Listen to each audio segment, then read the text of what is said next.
Buenas, gente de Mecánica Racional. Vamos a resolver el problema 2146, que es sobre vibraciones amortiguadas.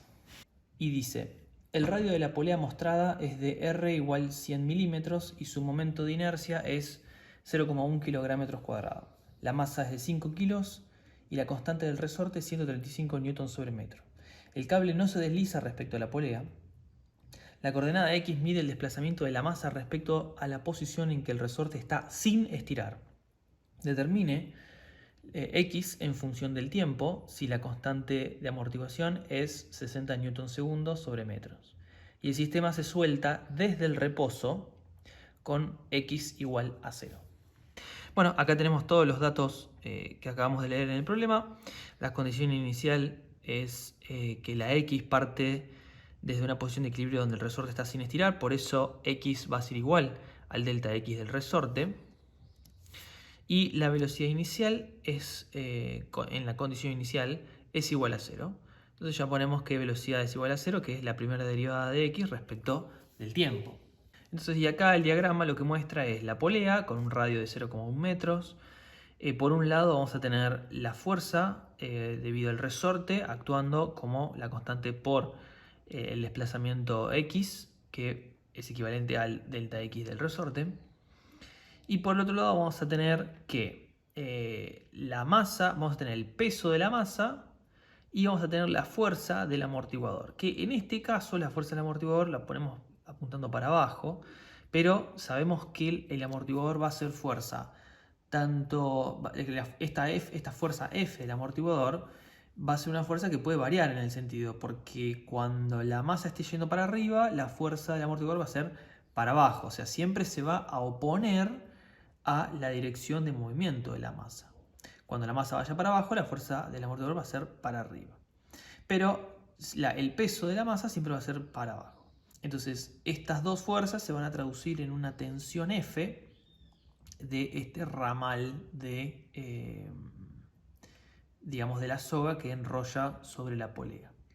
En algunos momentos va a estar más tensionada y en otros momentos va a estar menos tensionada, dependiendo en qué momento del ciclo oscilatorio esté, si está yendo para arriba o si está yendo para abajo. De todas maneras, vamos a ver cómo hacemos para plantear matemáticamente esto. A mí me pareció esto es un problema interesante porque justamente digamos, abarca una forma de análisis del sistema donde hay que tener cuidado cómo plantearlo desde el inicio. Después también plantea el problema de que no vamos a ver que la ecuación diferencial no va a ser homogénea, entonces también repasamos, digamos, esa dificultad también. De paso, también repasamos lo que es la incorporación de la inercia, ¿no? Repasamos el tema del momento igual a inercia por la aceleración angular. Y bueno, obviamente vamos a ver la aplicación de matemática de cómo resolver un problema práctico incorporando la parte de amortiguación. Entonces, en lo que respecta a los problemas, esto es prácticamente dentro de lo más completo que podemos encontrar y que podría hallarse en algún examen de esta forma, digamos. El otro formato similar a este problema es el del carrito en un plano inclinado, que es como el que vimos en el problema anterior, sin amortiguación. Vamos a ver cómo empezar a plantear matemáticamente este problema. Entonces, lo primero que tenemos que resolver es encontrar, digamos, la ecuación diferencial. O sea, la primera parte de todos estos problemas siempre es tratar de encontrar, de modelar la ecuación diferencial que responde a este sistema. Pero antes que eso, tenemos que, por supuesto, escribir cuáles son las condiciones matemáticas de este sistema. Entonces, como habíamos hecho, una buena práctica es dividir este tipo de sistemas en dos, mirando primero este lado y luego mirando este lado. Entonces, lo que tenemos acá es, la polea lo que va a hacer es transmitir un momento y ese momento va a ser la resultante de las fuerzas por las distancias entre este lazo y este lazo de la cuerda. Como dijo que la cuerda no resbala y tampoco se estira, o sea que es una cuerda rígida, podemos plantear eso sin ningún problema. Entonces lo que podemos escribir es que la sumatoria de momento va a tener que ser igual. De este lado de la polea tenemos esta fuerza por el radio de la polea. Entonces xk por el radio de la polea. Y del otro lado de la polea tenemos estas dos fuerzas, pero sabemos que estas dos fuerzas equivalen a la fuerza, digamos, a la tensión en la cuerda que va a la polea. Entonces directamente ponemos F y después vamos a ver cómo, digamos, desarrollamos F. Pero por ahora conviene poner directamente. ¿Qué sucede? Siempre una se va a oponer a la otra. Y como el resorte siempre va a estar, digamos, desde su posición en cero, se va a estirar y luego a volver hasta tal vez su posición en cero o menos. Pero la cuestión es que el resorte nunca va a estar comprimido por la naturaleza de este sistema. Digamos, esto es una cuerda, nunca, digamos, si nosotros subiéramos la masa lo máximo que podamos, acá lo que va a suceder es que digamos, no va a comprimirse el resorte. Entonces, digamos, la fuerza del resorte siempre va a ser hacia abajo. En este caso, si la consideramos positiva en ese sentido, la fuerza del otro lado del ramar siempre va a ser de sentido opuesto. O sea, siempre va a tensarse respecto a... siempre va a estar tensando la soga respecto a la fuerza del resorte. Por eso el momento va a ser la resultante de la diferencia de estos dos momentos. Y esto, ¿a qué es igual? Que esto también lo vimos, va a ser igual a la inercia por la aceleración angular. Nosotros sabemos que digamos, si fuesen iguales estas dos tensiones F y XK, dado que R, por supuesto que es igual, no es excéntrico, digamos, si fuesen iguales estas tensiones en todo momento, esta sumatoria sería cero, es decir, no habría momento en la polea. ¿Qué es lo que pasa cuando estudiamos, digamos, la polea ideal? Pero en este caso la polea tiene una inercia, es decir, que la diferencia de momentos que se encuentran entre estos dos ramales es lo necesario para cambiar la velocidad de giro de la polea, es decir, para acelerarla o desacelerarla. Por eso es el término inercia por aceleración angular. Si la polea girara a velocidad constante en algún momento, significa que no tiene momento. Significa que en ese momento de velocidad constante las tensiones de un lado y del otro son iguales. Entonces no hay momento, por lo cual por lo cual la velocidad es angular, la velocidad angular es constante y no tiene tasa de cambio la velocidad angular, es decir, no tiene aceleración. Pero entonces así queda formada, digamos, así se comporta la polea, ¿no? Es decir, la diferencia de momentos explica la aceleración angular que va a tener relacionado con su inercia. A mayor inercia, menor aceleración angular, es decir, más lento más va a tardar en cambiar su velocidad. Por eso, si ustedes analizan los volantes de inercia de los motores, justamente su función es tener mucha inercia, mucha masa, o mejor dicho, más que mucha masa, una masa distribuida de tal forma que que maximice su inercia, para justamente almacenar en esa masa una energía de rotación que es poco susceptible a cambiar en aceleración angular. Entonces el volante de inercia funciona con ese concepto, con el concepto de que sea difícil cambiarle la inercia. Es decir, una vez almacenada energía de rotación en el volante de inercia, nosotros podemos variar los momentos en el eje que vincula el volante de inercia, y el volante de inercia actúa como almacén de energía. Cuando nosotros aflojamos el momento, el volante de inercia no baja su velocidad porque tiene almacenada energía en forma de rotación en su masa, ¿no?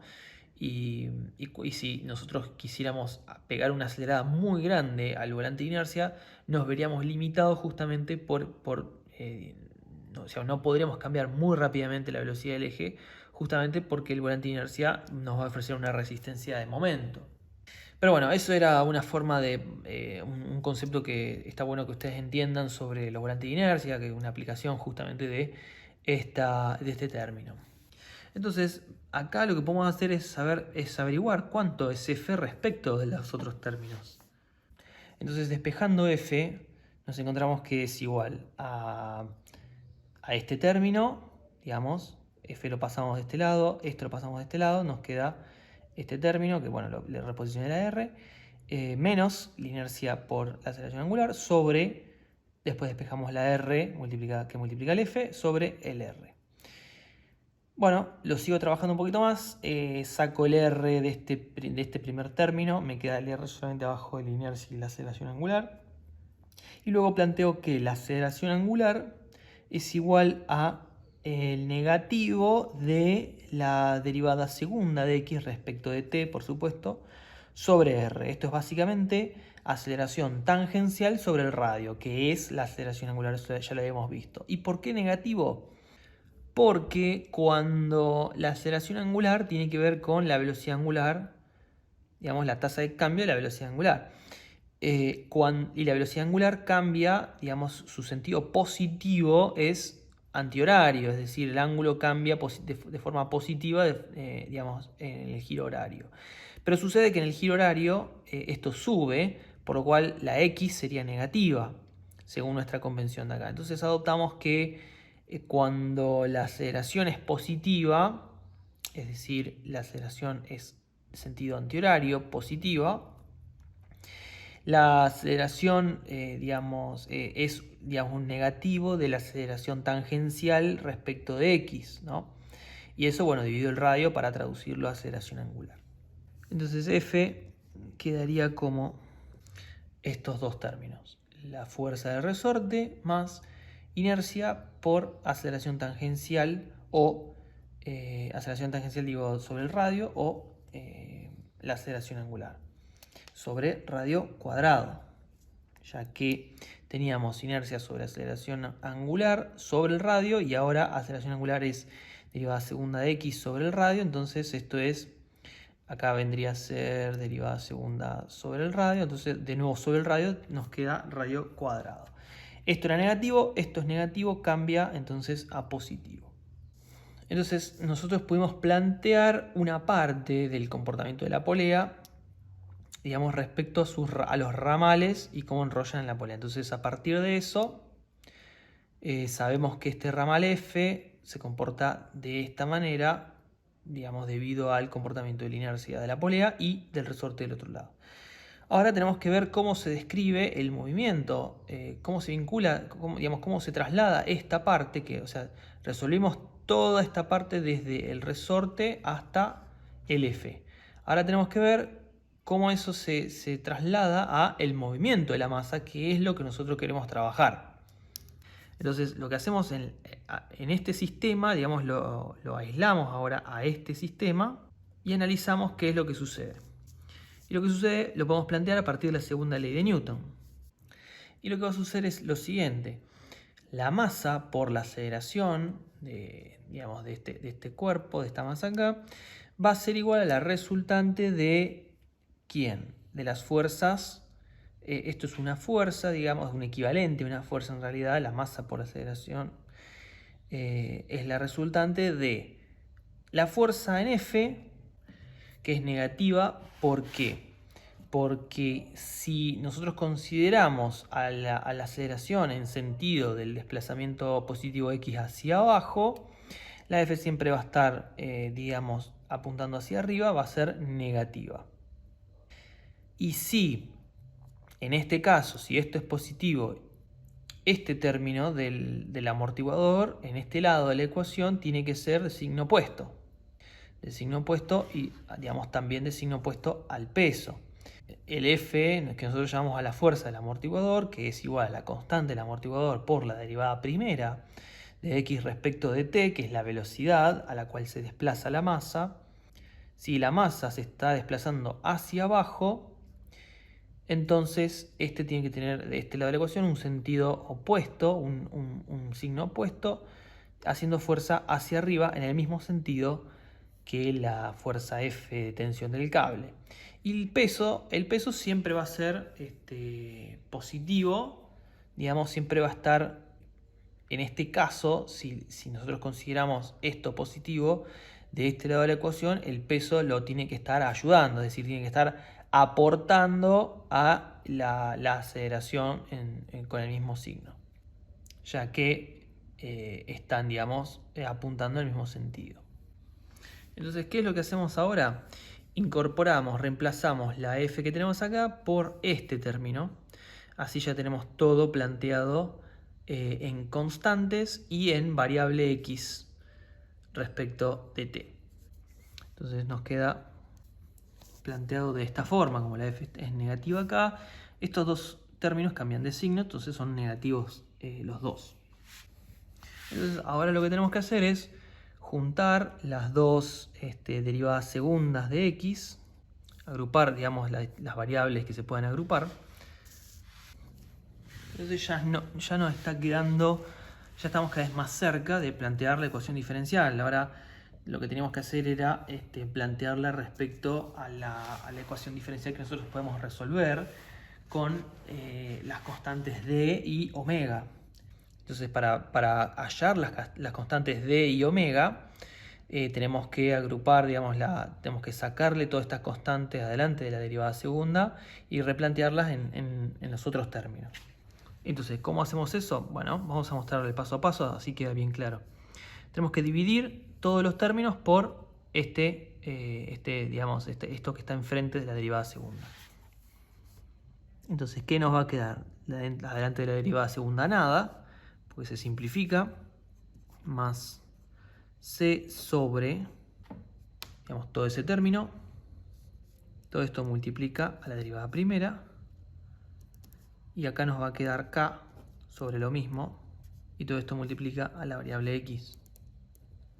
Y esto nos va a quedar mg también dividido por la inercia y el radio cuadrado. Bueno, entonces acá prácticamente ya casi tenemos hallado la ecuación que nosotros podemos resolver, porque recordemos que la identidad de la ecuación que nosotros debemos resolver tiene que ser de la forma, va a quedar de esta forma. Es decir, todo este término que está acá delante de la derivada primera es igual a 2d. Y todo este término que está delante de la x tiene que ser igual a omega cuadrado. Entonces, de esta manera queda planteada la ecuación de la siguiente manera. D va a ser igual a 2. Y acá había cometido un error yo de escribir 50, por eso siempre es conveniente chequear estos números y no cometer estos errores. Es 60 la constante del amortiguador. Y esto sí ahora sí me está dando D igual a 2. Y esto, ¿qué información ya? Entonces, habiendo hallado D y omega cuadrado, ¿qué información nos da? Sabemos que D cuadrado es menor a omega cuadrado. Y esto significa que esto es un sistema de oscilación subcrítico. Como es subcrítico, sabemos cuál es la identidad solución que tenemos que usar para resolver la ecuación diferencial. El otro problema es que esta ecuación diferencial no es igual a 0. Tenemos este término acá. Entonces, lo que sabemos a partir del anterior problema que habíamos resuelto en la práctica es que la x solución va a estar dada por la x solución de la ecuación homogénea, es decir, cuando esto es igual a 0, más la x solución particular, que es, digamos, cuánto da, digamos, la x cuando la aceleración y la velocidad es igual a 0, es la x particular, la solución particular que va a ser igual a este término que tenemos del otro lado de la ecuación. Que habíamos explicado es cuando el sistema, digamos, está en equilibrio, es decir, no está en movimiento. Si nosotros lo lleváramos al equilibrio, lo dejamos quieto, no tenemos velocidad, no tenemos aceleración, pero vamos a tener la acción del peso. Cuando ese sistema está en equilibrio, es decir, el resorte va a estar estirado, una equivalente al peso, digamos, el xk va a ser igual a la fuerza de este lado del resorte, va a ser igual a la fuerza del peso de acá. Como no va a estar moviéndose, el amortiguador no ejerce ninguna fuerza en contraposición, Entonces en ese momento, esa es la ecuación, la solución particular de x, que no depende del tiempo, sino que depende de su posición de equilibrio. Vamos a hallar ahora xp, la x particular, que es cuando este término y este término son 0, vamos a tener omega cuadrado x igual a esto que está de este lado. Omega cuadrado es igual a todo esto. Tenemos que el denominador es igual al denominador de este lado, por lo cual se simplifica. Entonces x quedará que es igual a mg sobre k. Y esto es lo que habíamos planteado recién de forma coloquial. Ustedes fíjense que muchas veces analizar este sistema, el diagrama en palabras, lleva a la solución incluso antes que la resolución analítica matemática, porque nosotros ¿qué dijimos? Cuando la masa no tiene velocidad, no tiene aceleración, significa que está en su posición de equilibrio. ¿Y su posición de equilibrio cuál es? Cuando el peso de este lado, el peso de la masa, está equilibrado con la tensión del resorte, es decir, cuando xk es igual a mg. ¿Y qué teníamos acá? Xk es igual a mg y nosotros pasamos la k de este lado a este lado y nos queda la solución. Y esto estrictamente es la solución particular, xp. Habiendo hallado xp, ahora lo que nos resta hallar es la x homogénea, que es la parte un poquito más engorrosa. Habiendo hallado la x particular, lo que podemos hacer ahora es hallar la x general, digamos el resultado general, incorporando a este resultado de la x particular el resultado de la x del sistema homogéneo, del resto del sistema. Tenemos entonces, esta es la entidad que nosotros estudiamos en la teoría, como la solución de la ecuación diferencial homogénea, y esta es la solución particular, se le suma la solución particular que acabamos de encontrar. Entonces ahora lo que hacemos es, tenemos que trabajar todo esto para hallar las constantes A y B, ya que el del ya lo tenemos y el omega d también lo podemos calcular, de hecho. Y lo primero que vamos a hacer es calcular el omega d, ya que es lo más rápido que podemos hacer. Nosotros habíamos visto en la teoría que omega d no es más que la raíz cuadrada de la diferencia del cuadrado de omega y d cuadrado. Y esto es igual a la raíz de 5, que es 2,236 radianes sobre segundo. Entonces ya tenemos omega d, ya tenemos d, nos queda hallar a y b. Para hallar a y b, de la misma manera que habíamos hecho con los ejercicios de vibraciones no amortiguadas, tenemos que plantear toda esta ecuación en las condiciones iniciales. La primera condición inicial es cuando x es igual a 0. Estas son todas las condiciones iniciales. Desplazamiento 0, tiempo 0, velocidad 0. Entonces, ¿qué nos va a quedar? Como primera instancia planteamos esta ecuación que con x igual a 0, ¿y qué va a pasar?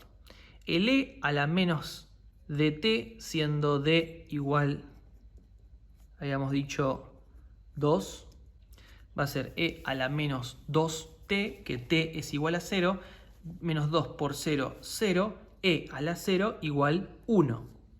Acá vamos a tener omega d es 2,236, pero el t es 0, entonces 2 por esto queda en 0, seno de 0, 0, a por 0, 0, esto es 0, más coseno de 0, 1, por b, b, más, esto queda invariable. Entonces ahora ahí tenemos nuestro primer resultado y podemos despejar la b. Y esta es la b. Ahora lo que tenemos que hacer es plantear otra ecuación para plantear la otra condición inicial, que es usando la velocidad. Entonces, y esto es un poco engorroso y hay que tener mucho cuidado, tenemos que derivar todo esto respecto de x. Para derivar esto respecto de x, tenemos que derivar, ¿qué tenemos acá principalmente? Tenemos dos términos. Este término no tiene nada respecto de x, por lo cual es una constante, es decir, no va a ser parte de esta ecuación. Esto se va. Entonces nos preocupamos por este término. En este término entonces tenemos una operación de multiplicación digamos, de dos funciones. Esta función que habíamos visto que era la función exponencial multiplicada por esta función que era la función periódica. Entonces, ¿cómo se resuelve la derivada de una multiplicación? Derivada de la primera por la segunda más la primera por derivada de la segunda. Entonces, lo primero que tenemos que hacer es derivar esta y multiplicarla por todo esto sin derivar. ¿Cuánto es la derivada de esto? Esto es la derivada de una función exponencial donde la variable está también multiplicada por una constante. Entonces, va a ser e a la menos dt, ya que la derivada de esta función, la derivada de la función exponencial es la función exponencial misma, pero también se le multiplica por el menos d porque, digamos, por la propiedad de la función compuesta, tenemos dos funciones, la función exponencial y la función, digamos, que multiplica la variable constante, que es la menos d. Entonces es derivada de esta por la derivada de menos dt, que es menos d. Entonces por eso queda menos d por e a la menos dt. Un pequeño repaso de cómo se deriva esta función exponencial. Entonces dijimos que derivamos esto y lo multiplicamos por esto sin derivar. Entonces queda invariable a. Siempre le pongo este paréntesis acá para que ustedes recuerden que no es seno omega d por t, sino que es seno de la multiplicación de omega dt, siendo que t es la variable y omega d es una constante, ¿no? Entonces a esto ahora se le suma la primera sin derivar por la derivada de la segunda. Entonces e a la menos dt por, derivamos entonces ahora esta función periódica, la derivamos término por término, y entonces derivamos primero este término. Este término tenemos una constante, función de seno, constante variable. Entonces derivamos primero, acá tenemos esta constante va a quedar multiplicando a la función seno igual, derivamos la función seno, derivada del seno coseno, y a todo eso lo tenemos que luego multiplicar por la derivada de omega dt, que es omega d. De nuevo una función compuesta acá tenemos. Entonces nos va a quedar omega d por a coseno de omega dt. Y esto se le suma la derivada de este término, que de nuevo va a ser omega d, porque tenemos el mismo tema de función compuesta. Lo multiplicamos por la derivada de omega dt, que es omega d, por derivada del seno menos seno, por lo cual este signo me cambia a negativo y me va a quedar de nuevo la constante b. Ahora esto cambia a seno y adentro tenemos omega d t de nuevo. Entonces tenemos ya toda la ecuación que nos queda. Todo este término, habíamos dicho la derivada de la función exponencial por la segunda parte de la multiplicación sin derivar, más la función exponencial sin derivar por la derivada de toda la segunda parte, donde cambian las funciones trigonométricas. Y ahora tenemos que evaluar todo esto igual a 0, porque es la condición inicial, ¿no?, de velocidad igual a 0. Entonces acá lo que incorporamos es, vamos a hacer todos los t igual a 0. Entonces 0 igual. Si la t es 0, esto me queda menos d e a la 0 es igual a menos d por 1, es decir, menos d por, acá vamos a tener seno de 0, 0, más coseno de 0, 1 por b, b. Esto era 0, entonces vamos a ir tachándolo. Esto me queda como b, menos d por b. Luego más e a la menos d t0, 0, e a la 0, 1 por, acá ¿qué vamos a tener? Acá vamos a tener omega d a coseno de 0, 1, es decir, acá vamos a tener omega d por a por 1, digamos, ¿no? Más Acá vamos a tener seno de 0, 0 por b. Bueno, todo este término se va a quedar 0. Entonces, 0. Entonces, acá tenemos ahora la otra ecuación donde tenemos que despejar a. Tenemos b, tenemos omega d, entonces se puede despejar a. Y así es como hallamos a. Entonces, ya tenemos b, ya tenemos a, tenemos todas las otras constantes, entonces ya podemos escribir toda esta ecuación, que es la posición respecto al tiempo, como única variable, y el resto, todas las constantes, ya la conocemos. Y eso es la respuesta al problema, ya que nos pide solamente que determinemos x en función de t. Bueno, y así es como queda toda la ecuación armada, reemplazando todas las constantes y dejando a t como la única variable. Repasando, esta era la ecuación inicial de donde partimos. E a la menos d era igual a 2, es decir, e a la menos 2t. A menos 0,325 nos queda menos 0,325. Seno de omega de t, omega d 2,236 t menos 0,3633 de b. Acá está más, pero acá es menos porque el b es menos 0,363, directamente pongo el menos. Coseno de nuevo, omega d, que es 2,236 por t, y a eso se le suma el 0,3633, que es mg por k. Este es positivo, que es lo mismo que menos b, pero en vez de ser negativo es positivo, ¿no? Entonces nos queda esto sumado, que es el resultado de la x particular. Y esa es la respuesta al problema.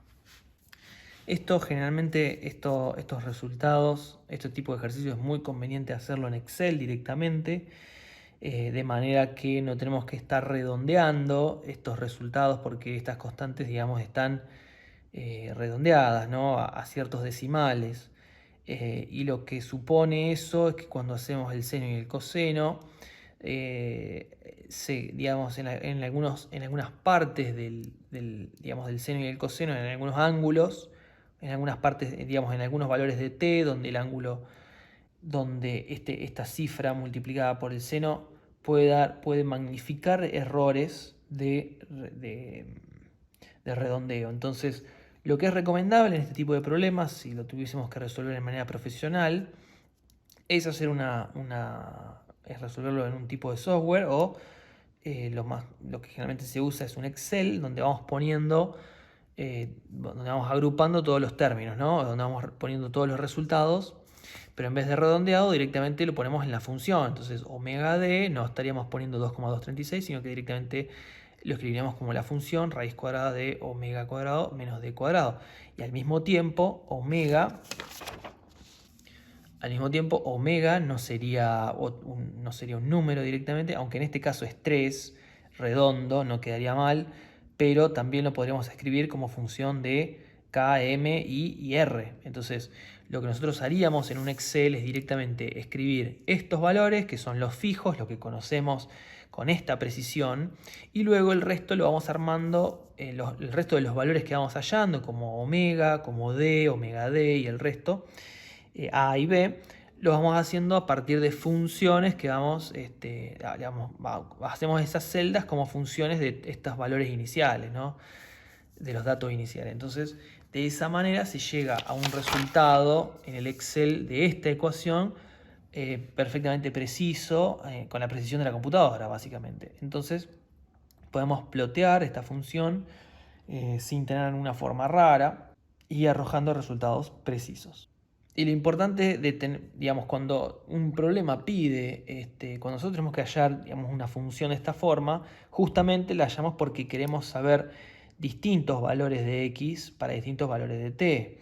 Entonces, por eso el redondeo puede ser peligroso, y siempre es conveniente tener esta función en algo computarizado, como para ir tirando valores o hallar valores a partir de una gráfica ya armada. Y a partir de esto incluso podemos, si nosotros tuviésemos modelado todo este problema en un Excel, cosa que lo recomiendo, ya que es una práctica que les va a venir bien para elementos de máquinas, para estabilidad tal vez incluso, pero más que nada para elementos de máquinas y el trabajo que tengan que hacer, y por supuesto para el proyecto final, donde van a tener que aplicar todos los elementos de máquina en lo que vayan a hacer de proyecto, es justamente modelarse esto. Entonces, ustedes lo que pueden hacer una vez que tienen modelado en el Excel este problema, es ver cómo varía la función, digamos la función periódica atenuada, y digamos cuando ustedes cambian estos valores iniciales. Entonces, de esa manera ustedes estudian un supuesto, pero pueden decir, bueno, yo lo pueden tratar de optimizar o pueden evaluar máximos y mínimos. ¿Qué pasa si yo agrando la inercia? ¿Cómo varía la función?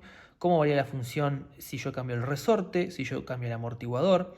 Entonces, a partir de eso, ustedes pueden hallar condiciones optimizadas del diseño de su dispositivo, ¿no?